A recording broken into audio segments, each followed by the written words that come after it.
Un jardin pour remplacer une déchetterie sauvage. C'est en ce sens qu'en 2014, Gervaise Zélateur, alias Titi, a conçu ce jardin un peu particulier. Ce sont les enfants du quartier même qui ont commencé le jardin. Alors je leur ai parlé déjà, je leur ai présenté le pourquoi de ce jardin, puisque je voulais que ce soit un jardin créole. Donc ça voudrait dire que les plantes, beaucoup de plantes vont se mettre ensemble, vont cohabiter. Et puis après notre jardin, je l'ai présenté avec les enfants à un concours de jardin créole.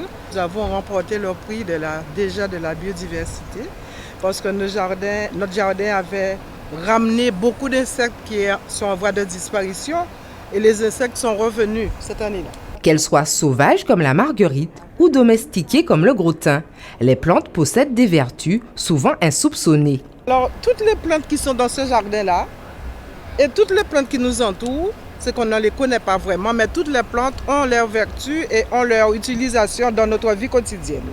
Par exemple, je prends la petite plante qui est là, la petite marguerite blanche là, et puis on l'appelle aussi la aiguille, mais cette plante-là, c'est une plante antioxydante.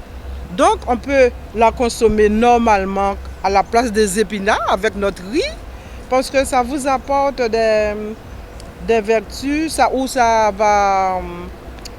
va générer plus d'énergie et ça va également renforcer les défenses immunitaires du corps.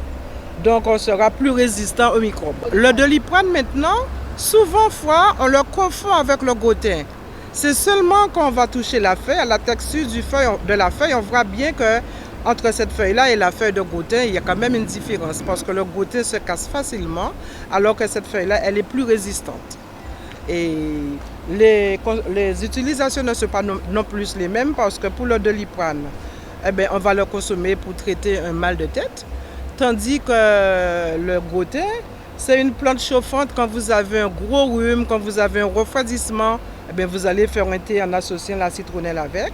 Mais vous pouvez également utiliser le gros-thym tous les jours dans vos plats, puisque c'est une plante aussi aromatique. Calebassier, gombo, patates, manioc et plantes médicinales. Ce jardin se veut aussi pédagogique. Titi souhaite ainsi transmettre aux jeunes générations des savoirs ancestraux et notamment la connaissance des plantes, avec leurs vertus et surtout leur mode d'utilisation. Pour la deuxième année consécutive, le jardin a reçu le prix de la combativité. Il sera remis à Titi et ses petites mains le 21 avril prochain.